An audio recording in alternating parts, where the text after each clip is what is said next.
வேத வாசிப்புக்கு வருவோம்.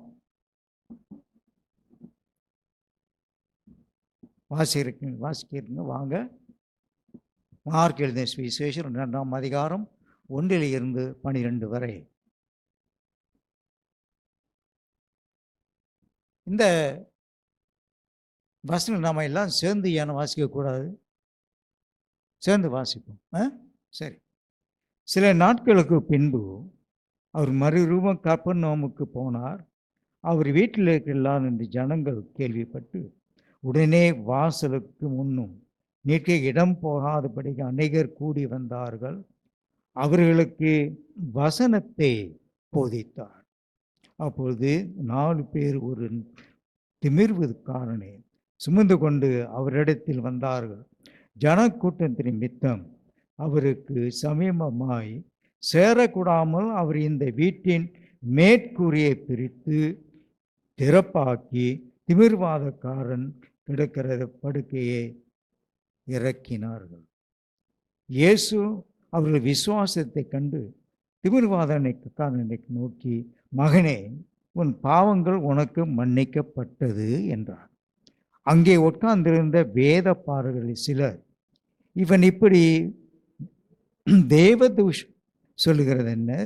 தேவன் ஒருவரே அன்றி பாவங்கள் மன்னிக்கத்தக்கவர் யார் என்று தங்கள் இருதயங்களில் சிந்தித்து கொண்டிருந்தார்கள். அவர்கள் தங்களுக்குள்ளே இப்படி சிந்திக்கிறார்கள் என்று இயேசு உடனே தம்முடைய ஆவியில் அறிந்து அவர்களை நோக்கி, நீங்கள் உங்கள் இருதயங்களில் இப்படி சிந்திக்கிறதென்ன? உன் பாவங்கள் உனக்கு மன்னிக்கப்பட்டது என்று சொல்வதோ, எழுந்து உன் படுக்கையை எடுத்துக்கொண்டு நட என்று சொல்வதோ? எது எளிது? பூமியிலே பாவங்களை மன்னிக்க மனுஷகுமாரனுக்கு அதிகாரம் உண்டென்பதை நீங்கள் அறிய வேண்டும் என்று சொல்லி திமிர்வாதக்காரனை நோக்கி, நீ எழுந்து உன் படுக்கையை எடுத்துக்கொண்டு உன் வீட்டுக்கு போ என்று உனக்கு சொல்லுகிறேன் என்றார். உட்காருங்க.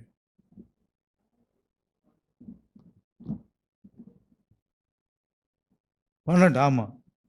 உடனே அவன் எழுந்து தன் படுக்கையை எடுத்துக்கொண்டு எல்லாருக்கும் முன்பாக போனான். அப்பொழுது எல்லாரும், நாம் ஒருவருக்கு ஒரு காலம் இப்படி கண்டதில்லை என்று சொல்லி,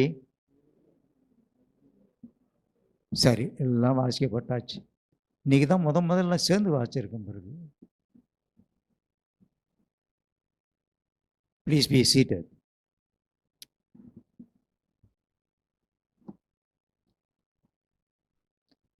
ஆண்டவர் இயேசு யார்? 1வது வாரம். ஆண்டவர் போதித்த காரியங்கள் என்ன? இன்று ஆண்டவர் செய்த அற்புதங்களை குறித்து சிந்திக்க வந்திருக்கிறோம்.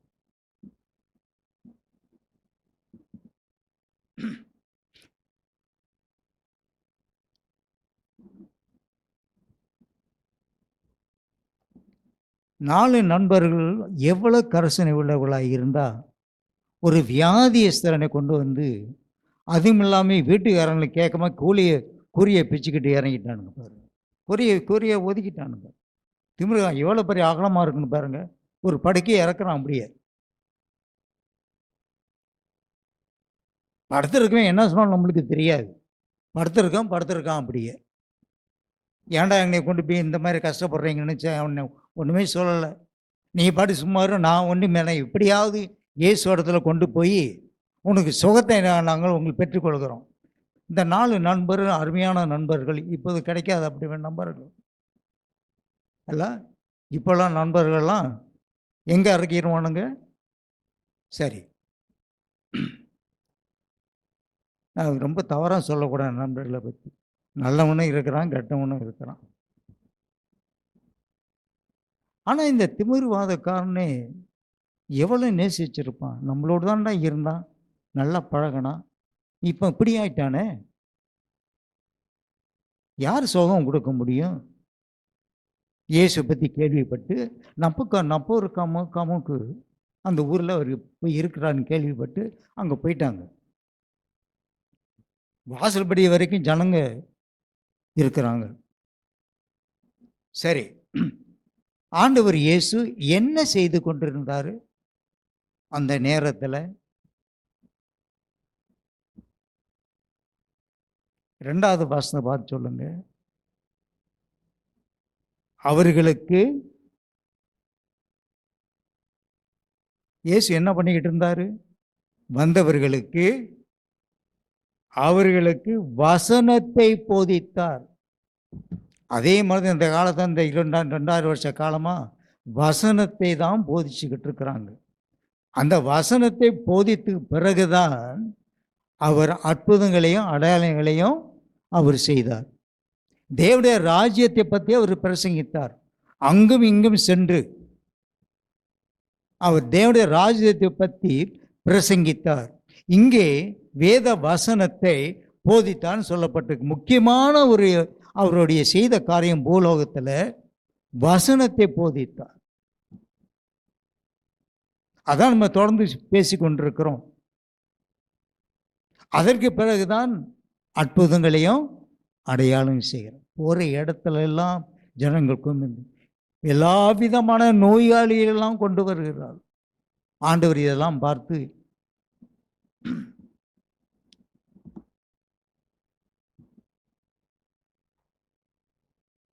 அவர் எந்த நோக்கத்தில் இந்த அற்புத அடையாளத்தை அவர் செய்தார்?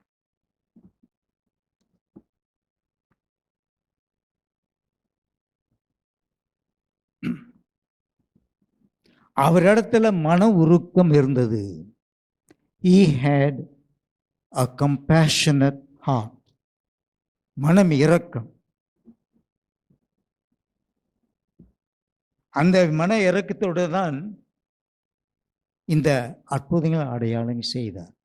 தன்னுடைய தற்புகழ்ச்சிக்காக இல்லை.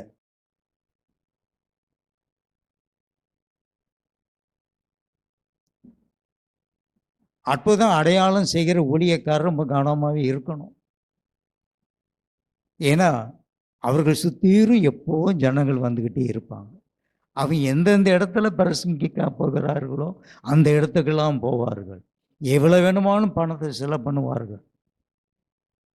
அந்த ஊழியக்காரர் கவனம் இல்லாட்டி போனால் அவர் தற்புகழ்ச்சிக்காக செய்ய ஆரம்பித்தார். ஆனால் கர்த்தர் பார்த்து கொண்டிருக்கிறார். 1 கொரிந்தியர் 4ஆம் அதிகாரம் 20வது வசனத்தை எடுத்து வாசிங்க. 1 கொரிந்தியர் 4ஆம் அதிகாரம் 20வது வசனம்.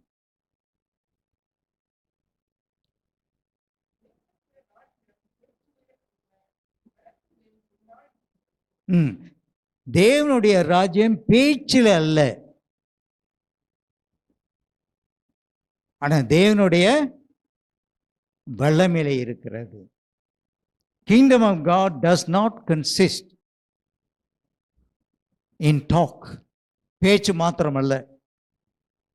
அதனால் ஊழியக்காரன் இந்தியாவில் ஊழியக்காரன் வந்தோன்னு உடனே யாரோ நோயாளிகளை இருக்காங்களா, எனக்கு மகனுக்கு இப்படி இருக்கு, அது இப்படி இருக்கு, உடனே வந்து பார்க்குறாங்க. காரணம் என்னன்னா, இந்த ஊழியக்காரர் ஏதாவது ஒரு வல்லமை இருக்குதா என்று பார்க்குது. ஆண்டவர் இயேசு பார்த்து சோகம் கொடுக்க முடியும், பார்க்காமலே சோகம் கொடுக்க முடியும். என்னுடைய பிள்ளைக்கு ஜுரம் இருக்குது, ஆண்டு ஒரு வார்த்தை சொல்கிறாரா இல்லையா?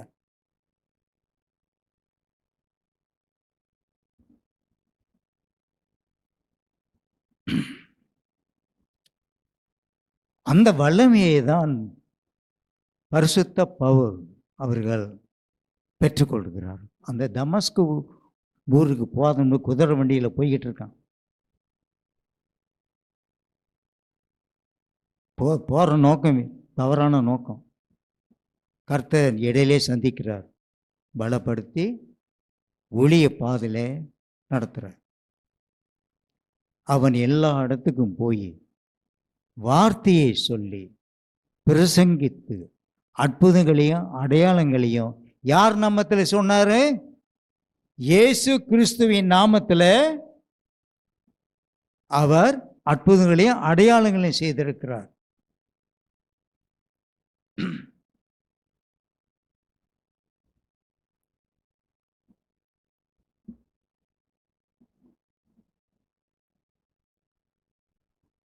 இந்த உலகம் எந்த அளவுக்கு பாதிப்படைஞ்சிருக்கு பாருங்க.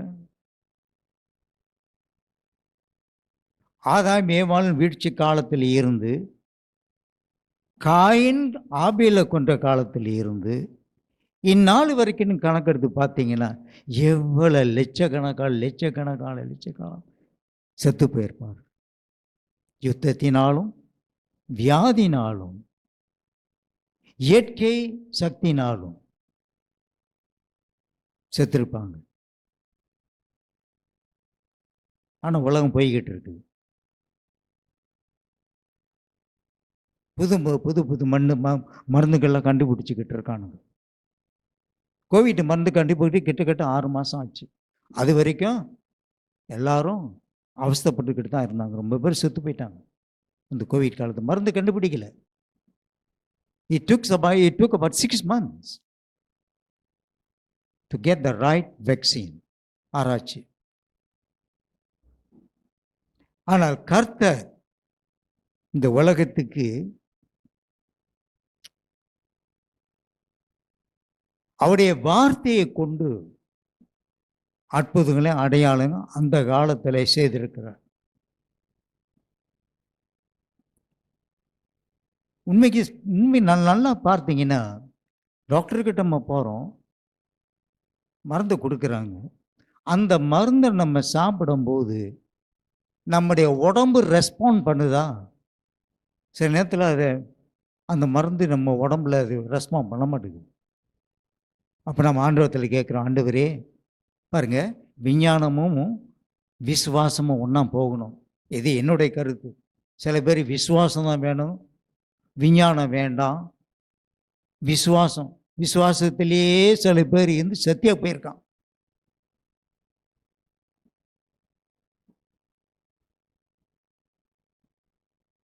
ஒன்றும் வேண்டாம், நான் விசுவாசத்தோடு இருக்கிறேன்.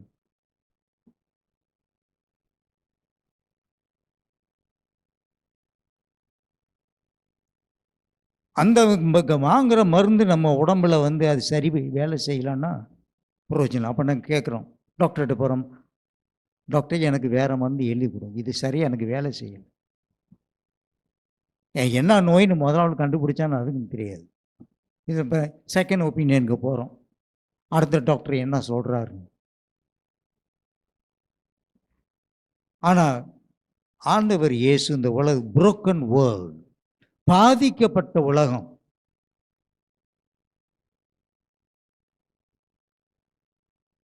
பாதிக்கப்பட்ட உலகம்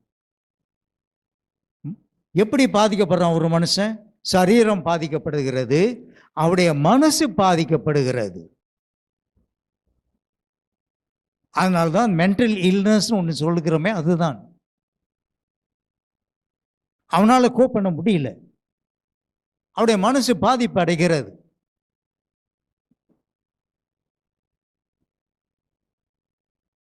ஆண்டவர் இயேசு ஒரு மனுஷனை முழுமையாக சுஸ்தமாக்கினார். கல்லறை கடந்தவனை என்ன ஆண்டவர் சுகத்தை கொடுத்தோம், அவனுக்கு இருக்கிற பிரச்சனை எல்லாமே ஓடி போச்சு. அப்போ இந்த உலகத்துக்கு பிரச்சனை இருக்கிறது, பிசாசோட முக்கியமான காரணமா இருக்குது.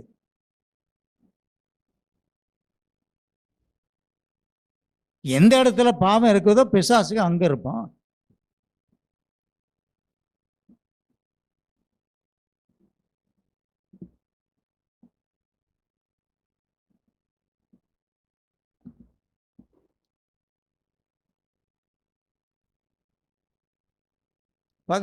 மார்க் 2:17 வாசத்தை ஒருத்தர் வாசிங்க.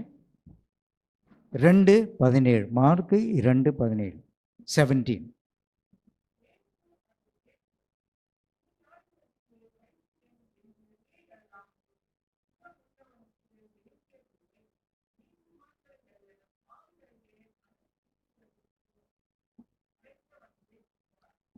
ஆண்டவர் என்ன அங்க சொல்றாரு? யாருக்காக நான் வந்தேன்?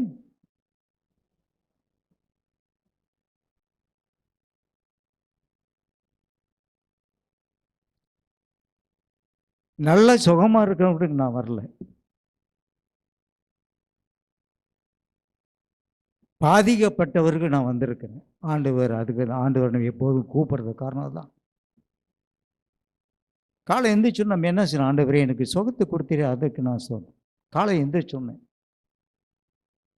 Thank you thank you lord for giving me this health.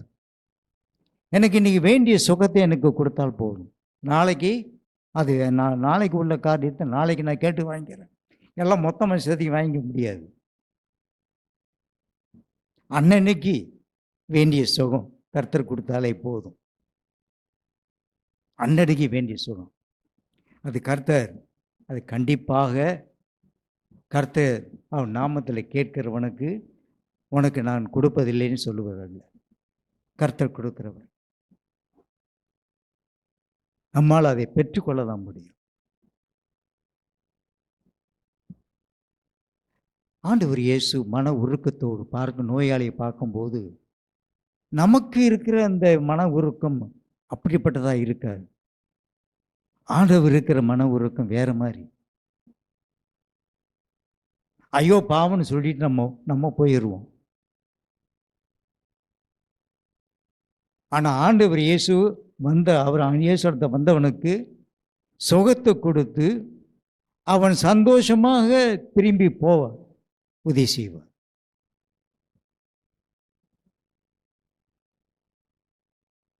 அப்ப இப்படிப்பட்ட ஒரு உலகத்துக்கு ஆண்டவர் இயேசு வந்து கொஞ்ச காலம் ஊழியம் செய்துட்டு மீண்டும் அவர் பரலோகத்துக்கு திரும்பி போறார். என் நாமத்தில் எதை நீங்க கேட்கிறீர்களோ அதை நீங்க பெற்றுக்கொள்வீர்கள். பிசாசுகளை இயேசு நாம கேட்டாலே நடுங்குகிறது. பிசாசு இந்த இடத்தோடு ஓடி போகிறான். ஒரு வல்லமையை கொடுத்துருப்பேன். திரும்பி சும்மா வெறுமையை விட்டுட்டு போகல, உங்களுக்கு ஒரு வல்லமையை கொடுத்துட்டு போயிருக்கிறார். இயேசுடைய வல்லமை, இயேசுடைய நாமத்தில் அந்த வல்லமை இருக்கிறது. அது நமக்கு கொடுத்து விட்டு போயிருக்கிறார். அப்ப அவருடைய அதிசயங்களை மட்டும் பார்க்கும்போது, அற்புதங்களை எல்லாம் பார்க்கும்போது அவர் மன உருக்கத்துடன் செய்தார்.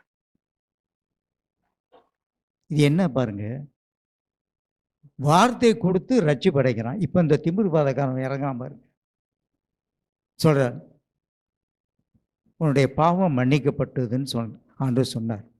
ஏன் ஆண்டவர் உடனே அவனை பார்த்து, அந்த படுக்கையில் கிடந்தவனை பார்த்து சொல்றாரு, உன்னுடைய பாவம் மன்னிக்கப்பட்டதப்பா.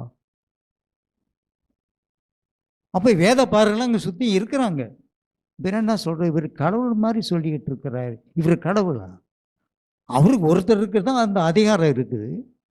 பாவ மன்னிப்புக்கு ஒரு மனுஷன் கொடுக்கறதுக்கு கடவுளுக்கு மாத்திரம் தான் அந்த அதிகாரம் இருக்கு.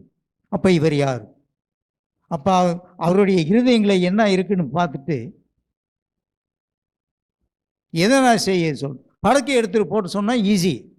ஆனால் அவர் அதை மறுபடியும் அதை சொல்லாமல் அவர் என்ன சொன்னார் பாருங்க. அங்கே அந்த வேதத்தை எடுத்து பார்க்கும்போது, நீ எழுந்து பூமியிலே பாவங்கள் மன்னிக்க மனுஷகுமாருக்கு அதிகாரம் உண்டென்று நீங்கள் அறிய வேண்டும். அவருக்கு ஒருவை ஆண்டவர் இயேசுக்கு மாத்திரம்தான், வேற யாருக்குமே இந்த பூலோகத்தில் அப்படிப்பட்ட அதிகாரம் கொடுக்கிட்டு. ஏன்னா அவர் தேவகுமாரன். அவர் ஒருவருக்கு தான் அந்த பாவம் மன்னிப்பு கொடுப்பதற்கு தகுதி, வேற யாருக்குமே இல்லை.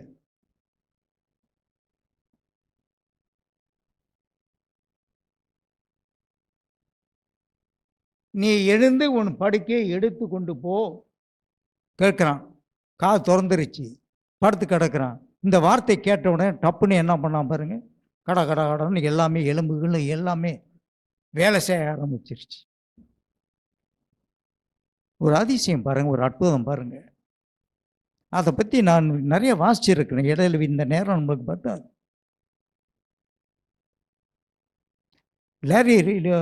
லாரி ரிச்சர்ஸ் ஒரு புத்தகத்தில் மொத்தமாக அவர் எல்லா அற்புதங்களையும் அவர் அருமையாக எழுதியிருக்கு. Somebody can read. யாராவது எடுத்து எனக்கு அந்த புக்கு வேணும்னு சொன்னால் நான் கொடுக்குறேன்.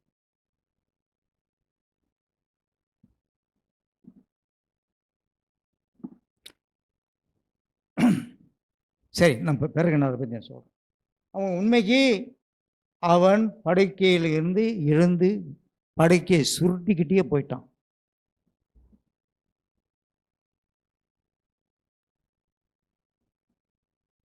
ஆண்டவருக்கு அந்த வல்லமை இப்போதும் அதே வல்லமை இருக்கிறார்.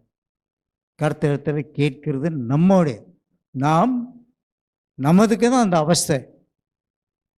ஆண்டவர் அதை இரக்கம் உள்ளவராக இருக்கிறதுனால நம்முடைய அவஸ்தையை அவர் அறிந்திருக்கிறார்.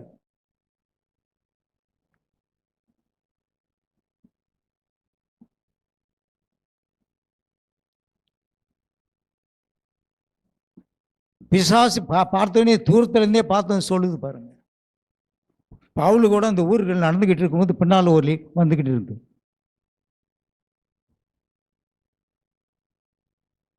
என்ன சொல்ல அறிக்கை, வாயிலே அறிக்கை செய்யுது. He is the servant of the most high God. பிசாசு அறிக்கையிடுது. அப்போஸ்தலர் நடவடிக்கைன்னு பார்த்து பாருங்க.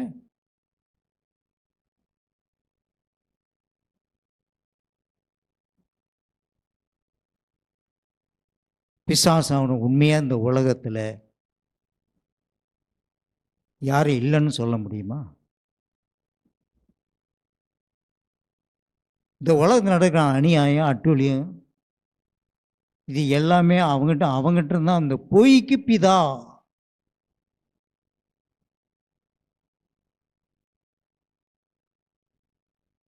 எல்லாத்தையும் ஏமாற்றி வச்சிருக்கோம். அவங்க பொய்க்கு பிதா வச்சு எப்படியாவது படிக்காத இடத்தையும் மண்டையில் நுழைஞ்சி மூளையை கெடுத்து போடுறான் பாருங்க பிசாசானவன்.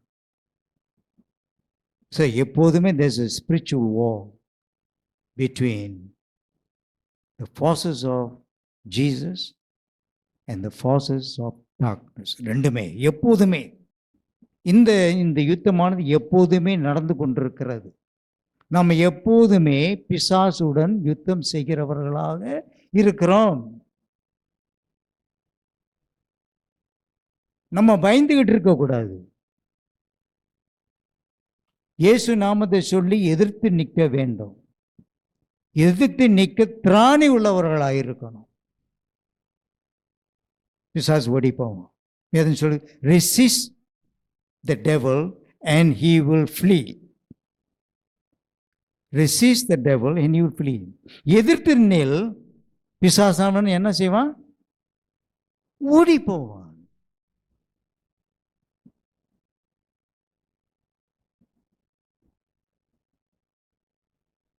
எல்லா அநியாயத்துக்கும் வியாதிக்கு கூட எப்படி நல்லா ஆதாம் ஏவர்க காலத்தில் நல்லா இருந்தாங்க, தண்ணி தான் குடித்தாங்க.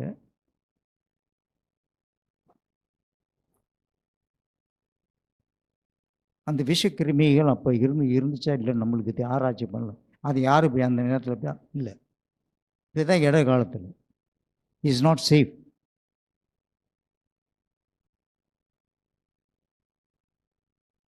யுத்தம் எப்படி உண்டாகுது? விரோதத்தினால உண்டாகுது. விரோதத்தை யார் கொண்டு வரா? சண்டையை மூட்டுறது யாரு? சில இடத்துல பார்க்குறோம், படத்தில் கூட பார்க்கும்போது சண்டையை மூட்டிட்டு அப்படியே அவன் பாட்டு காம்பவுண்ட் மூட்டி விட்டுட்டான்ல, கோல் வச்சுட்டான், மாட்டிக்கிடுச்சு, சண்டை போட்டுக்கிட்டு இருக்கான்.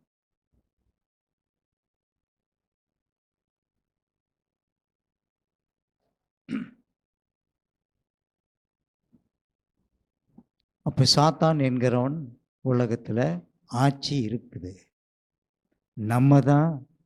நம்மண்ட இந்த ஆண்டவர் இயேசுடைய ஆட்சியை பறிச்சுக்கிட்டு அவன் செயல்பட பார்க்குறான். ஆனால் நாம் அந்த ஆட்சியை நம்மகிட்டே இருக்கணும். பிசாசை ஜெயிக்கிறதுக்கு நம்மகிட்ட இருக்கணும் இந்த ஆட்சி.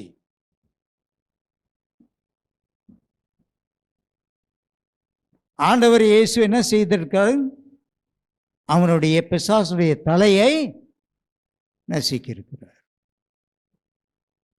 பிசாசன் குதிங்காலை நசிக்கிறது, இவன் தலையை நசிக்கிறான். அப்போ நம்மளுக்கு வெற்றி எப்போதும் கர்த்தர் நமக்கு கொடுக்கிறவராக இருக்கிறார்.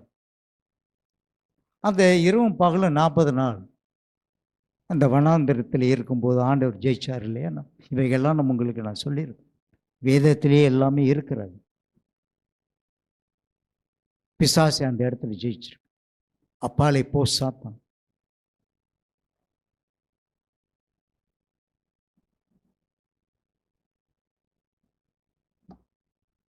இப்ப ஆண்டருக்குள்ளே இல்லாத மனுஷர்கள், பாவத்தில் விழுந்தவர்கள், பாவத்திலேயே ஜீவிக்கிறவர்கள் யாரோட ஆட்சியில் இருக்காம? பிசாசனுடைய ஆட்சியில் அவர்கள் இருக்கிறார்கள். இப்போ நம்ம ஊழியம் செய்யணும்னா, சுவிசேஷ ஊழியம்னா என்ன? அப்படிப்பட்ட ஒரு ஆட்சியில் இருக்கிறவனை நம்ம காப்பாற்ற நினைச்சா ஜெபம் பண்ணி பிசாசை வென்று அவனிடத்துக்கு போய் பிடித்து கொண்டு வரணும். அதான் சுவிசேஷ ஊழியம். It's not easy work. ஜெபிக்கணும். ஆண்டவருடைய இயேசு இருக்கிற இருதயம் நமக்கு வேண்டும், அந்த ஊழியம் செய்யறது.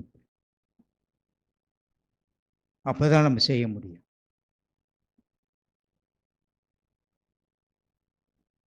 பிசாசு பிடிச்சவன், டீமனாயிஸ்டுக்கும் பிசாசு பிடிச்சவனுக்கும் சைக்கலாஜிக்கல் இல்னஸ், மென்டல் இல்னஸ் என்ன சம்பந்தம் இருக்கு? ஒருத்தன் உண்மைக்கே பிசாசுல அவன் பாதிக்கப்படுகிறான். இங்கே மனம் பாதிக்கப்படுகிறது. உலகத்தினுடைய பிரச்சனைகள் அதிகரித்து போனதுனால, அவனால் தாக்கு பிடிக்க முடியாத காரணத்தினால அவனுடைய மனமானது உடையுது.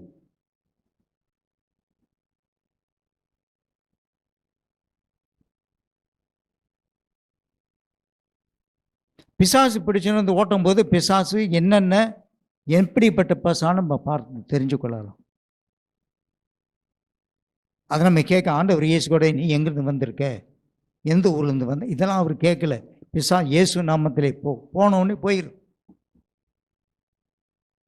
சின்னத்தில் நம்ம தான் எப்படி நீ எங்கிருந்து வந்துருக்கணும் ஊழியக்காரன் கேட்குறான். இதை நம்ம கேட்க வேண்டிய அவசியமே இல்லை.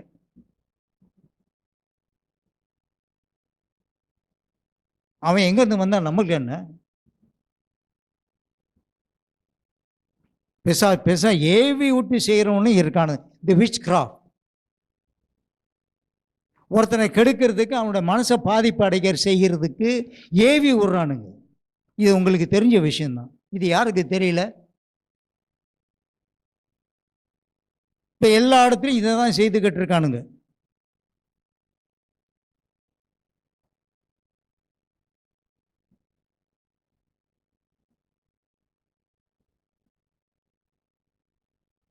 ஆனால் பிசாசு அவன் பிடித்தவன். இயேசு நாமத்தை சொன்னாலே அவன் கட்டுப்பட்டு இருக்கணும். இயேசு நாமத்தில் உன்னை பிசாசு இயேசு நாமத்தில் கட்டுகிறேன்னு சொன்னால் நான் கட்டுப்பட்டு இருக்கணும். ஏன்னா ஆண்டவருடைய வல்லமை அப்படிப்பட்டது.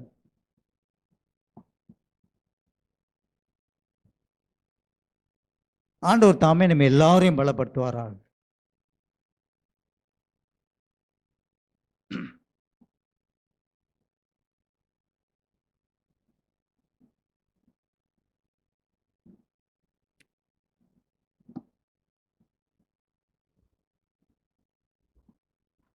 இதெல்லாம் நம்ம உலகத்தில் இதெல்லாம் நடந்து கொண்டு தான் இருக்கிறார்.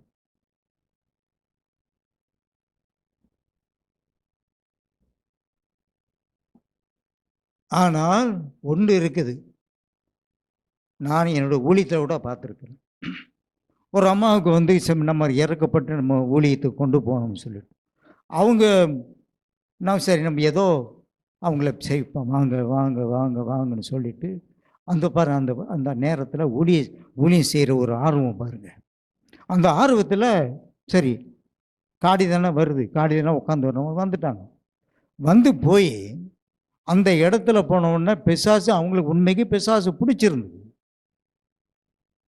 அந்த இடத்துல இப்போ இயேசு நாமத்தை சொல்லி வரணுன்னே பிசாசு போயிடுச்சு. வீட்டுக்கு கொண்டு போனேன். மறுநாளிலே போய் அந்த குறிப்பிட்ட இடத்துல போய் அவங்க போய் கும்பிடுறாங்க பாருங்க. ஏன்னா உள்ள விட்டு போனோடனே வெறுமையாக இருக்குது. முன்ன ரொம்ப நாளாக குடி கொண்டு இருந்திருக்குது. வெறுமையான உடனே அவங்களுக்கு என்ன போய், ஐயோ ஐயோ என்னம்மா உனக்கு என்ன ஆச்சுன்னு சொல்லிட்டு பலபடிக்கு போயிட்டாங்க. அப்போ ஒரு மனுஷன் அற்புதனால ரட்சிப்படைய மாட்டான். No guarantee. இப்போ பெரிய கூட்டத்தை தென்னகரம் கூட்டுக்கலாம் கை வீசி ஜெபம் பண்ணுறாங்க, வயிற்று வலி இருக்குன்னா ரொம்ப நாளாக வயிற்று வலி கேஸ்ட்ரிக் வலி இருந்திருக்குது, போயிடுச்சு. அவன் வீட்டுக்கு போயிட்டான். இப்போ அவனுடைய கேள்வி என்னன்னா, எந்த சாமி தான் எனக்கு குணப்படுத்துச்சுன்னு. நான் எத்தனையோ சாமி கும்பிட்டு வந்துட்டேன், கடைசியாக இயேசு இடத்த வந்தேன். இப்போ இயேசு தான் சுகம் கொடுத்தேன், என்ன நான் எப்படி நம்புறது? கவனிச்சிங்களா? அதில் அவனுக்கு ரட்சிக்க இல்லாமல் போயிடுச்சு. இது மாதிரி ஆயிரம் ரொம்ப ரொம்ப பேர் இந்த மாதிரி. ஆகிய ஒரு மனுஷனை காப்பாற்றுறது ஆண்டவருடைய வார்த்தை. அதனால தான் ஆண்டவர் இயேசு போதித்தார். போதிக்கிற வார்த்தை மனசுக்குள்ளே போய் அந்த வார்த்தை கிரியை செய்து உள்ளக்கே ஒரு போர் நடக்குது. இதுவா அதுவான்னு கடைசியாக விட்டு ஓடி போகுது, ரட்சிப்பு அடைகிறான். பாவ மன்னிப்பு பெறுவதான், பாவ மன்னிப்பு பெற்ற பிறகுதான் ரட்சிப்பு அடைகிறான்.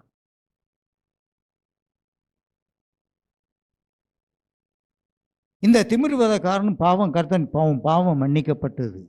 ஆரம்பத்தை சொன்ன பாவம் மன்னிக்கப்பட்ட பிறகு சொன்ன பிறகு தான் அவனுக்கு சுகத்தை கர்த்தன், நீ எழுந்த நட. உடனே அவன் படைக்க எடுத்து போயிட்டான். அப்போ அவனுக்கு சுகம் எப்போ வந்தது? பாவம் மன்னிப்பு பெற்ற பிறகு அவனுக்கு அந்த சுகம் கிடைச்சிருக்கு.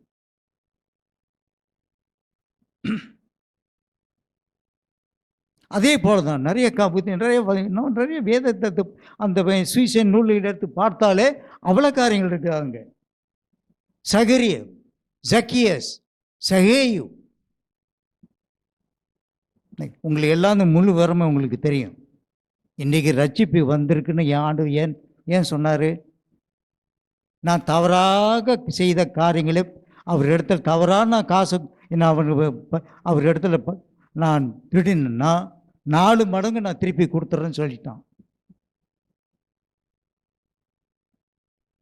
மனம் மாறிடுச்சு. மனம் மாறின பிறகுதான் இந்த வீட்டுக்கு ரட்சிப்பு வந்திருக்குது. எப்போ? அதே போலதான் மேரி டக்லினி அவருடைய வாழ்க்கையை ஒரு அசிங்கமான வாழ்க்கையிலிருந்து ஆண்டவருக்கு பாவம் மன்னிக்கப்பட்டது. உடனே விசேஷன் ஆயிட்டான். அந்த சகையும் முன்ன மாதிரியும் இல்லை. ரட்சிப்புன்னு சொன்ன உடனே அவன் ஆண்டவர் இயேசுமே பற்று வந்துருச்சு. அதே போல எத்தனையோ பேர் நம்ம சொல்லலாம். பிசாசு பிடிச்சவன சுகத்தை கொடுத்த உடனே அவன் ஆண்டவர் இயேசுவை பின்பற்றி வர ஆரம்பிச்சிட்டான்.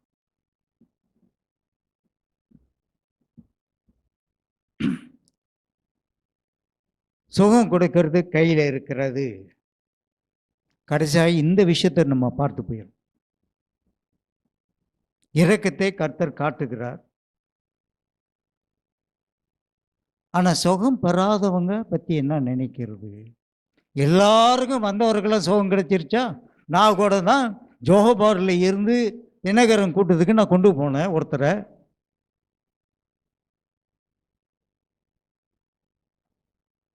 ரொம்ப பேருக்கு சுகம் கிடைச்சி எல்லாம் அழிலுயும் சொல்லிக்கிட்டு இருக்காங்க. நான் கொண்டு போன மனுஷனுக்கு சுகம் கிடைக்கல. சுகம் கொடுக்குறது யார் கையில் இருக்குது? கர்த்தர் கையில் இருக்கிறது.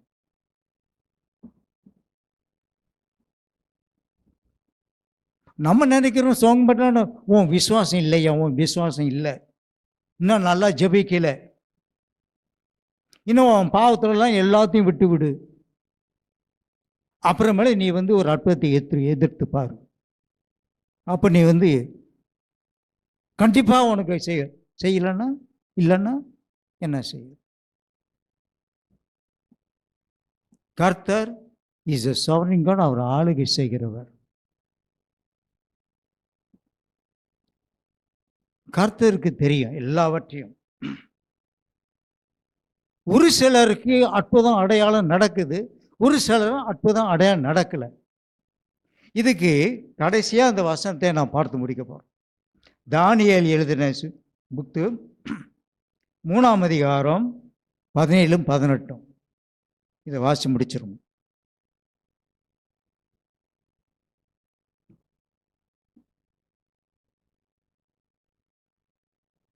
தானியேல் 3, 17, 18.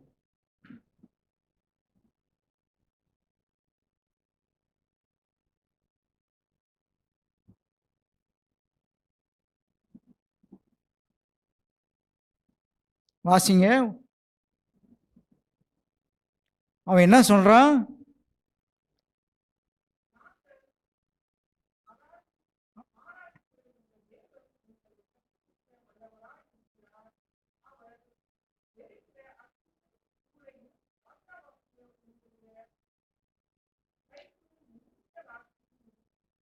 விடுவிப்பார்.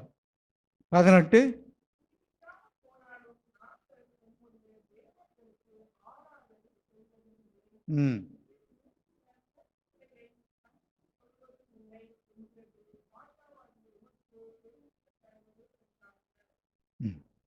அவன் எவ்வளவு பெரிய விசுவாசத்தில் தானியேல் நேபுகாத்நேச்சார் இடத்துல அவன் ஒரு பெரிய பொற்சிலையை உருவாக்கி இதெல்லாம் வந்து மோளந்தாளம் வாசிக்கும் போது எல்லாரும் படைந்து கும்பிடணும். தானியேல் கும்பிடலை.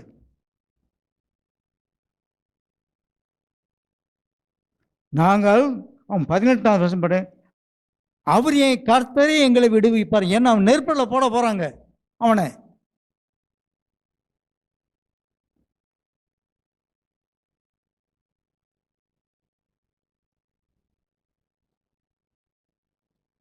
அந்த நேரத்தில் சொல்றாரு, ஆண்டவர் எங்களை காப்பாற்றுவார். அப்படி காப்பாத்தாட்டி போனாலும் கூட என்ன சொல்றான்? விடுவிக்காமற் போனாலும் நாங்கள் உம்முடைய தேவர்களுக்கு ஆராதனை செய்வதும் இல்லை. அப்படி எங்களை காப்பாற்றி போனாலும் பரவாயில்ல, ஆனால் நீ செய்து வச்ச அந்த பொற்சொலையை நாங்கள் வணங்குவது இல்லை. எவ்வளோ உறுதியாக வந்துட்டான் பாருங்க தானியேல். அப்போ எனக்கு சுகம் கொடுத்தாலும் சரி, சுகம் கொடுக்காட்டி போனாலும் சரி, நான் கர்த்தர் மேல் விசுவாசம் எப்போது இருக்க தான் செய்யும்.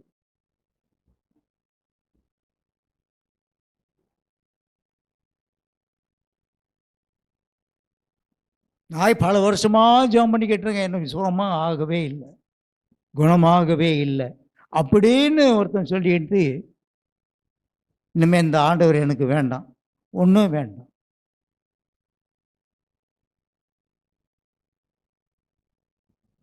ஆனால் தானியேல் என்ன சொன்னான்? ஆனால் ஆண்டவர் பாருங்க, அவனுடைய விசுவாசமான வார்த்தையை கேட்டு ஆண்டவர் அப்படிப்பட்ட எரிக நெருப்பப்பட்டு கூட அவனை வந்து அவனோட கையில் இருக்க முடி கூட எரியல. ஆண்டவர் அற்புதம் செய்து. அற்புதம் எப்போதும் நம்ம அவன் நினைக்கிற மாதிரி அற்புதம் இந்த காலத்தில் நம்ம எதிர்பார்க்க முடியாது. அந்த காலத்தில் தானியேலுக்கு அப்படி செய்தார். அப்படிப்பட்ட ஒரு சூழ்நிலை அவனுக்கு இருந்தது. இப்போ நம்ம வந்து ஆண்டவர் இயேசுவும் ஆண்டவர் என்ன வல்லமையாக என்னாலையும் செய்ய முடியும், நீ செங்கடல் ரெண்டா பெரிய இருது தேவையா நமக்கு? அப்பா மோசேக்கு தேவைப்பட்டுச்சு, ஜெபம் பண்ணார், கோலை தூக்கினார், கடல் ரெண்டா பிரிந்தது. இப்போ அதெல்லாம் இந்த தேவை அதெல்லாம் அந்த காலத்தில் உள்ளது இஸ் நாட் ரிப்பீட்டட். அந்த பிப்ளிக்கல் மிரக்கிள்ஸ் அப்போதோடு போச்சு. It is not being repeated today. அதே தான் இல்லை, வேற வகையில் கர்த்தர் நம்மளுக்கு ஏற்ற மாதிரி அந்த அற்புத அடையாளத்தை செய்கிற நமக்கு தேவைக்கு. இந்த காலத்தில் விஞ்ஞானம் பெருகி இருக்கிற காலத்தில் கூட விசுவாசம் விட்டுடலாமா?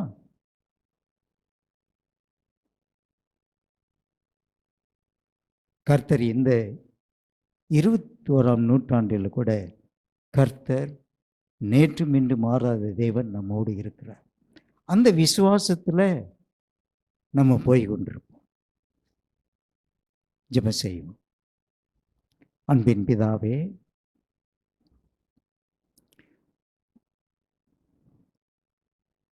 நீ பூலோகத்தில் இருக்கும்போது அற்புதங்களையும் அடையாளங்களையும் செய்து பிசாசுகளை வென்று விடுதலை கொடுத்திருக்கிறேன். அந்த அதிகாரமானது எங்களுக்கு நீர் கொடுத்திருக்கிறேன் சுவாமி. அப்படிப்பட்ட அதிகாரத்தை, இயேசு நாமத்தில் வந்த அதிகாரத்தை நாங்கள் ஒவ்வொரு நாளும் ஒரு ஆயுதமாக நாங்கள் பயன்படுத்த எங்களுக்கு அந்த கிருபை தருவ வேணும் என்று நாங்கள் ஜெபிக்கிறோம். உங்களுடைய பிள்ளைகளை நீர் பலப்படுத்துவீரா, விசுவாசத்தில் பலப்படும்படியாக உதவி செய்வீரா. ஆக எல்லா அற்புத அடையாளங்களை விட ஒரு மனுஷனுக்கு ரட்சிப்பு அளிக்கிறீரே, அதுதான் ஆகப்பெரிய ஒரு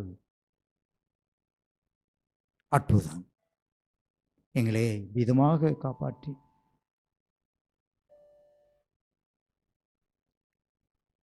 உம்மை நோக்கி பார்க்கும்படி உதவி செய்திருக்கிறேன். அதற்கு நன்றி சொல்.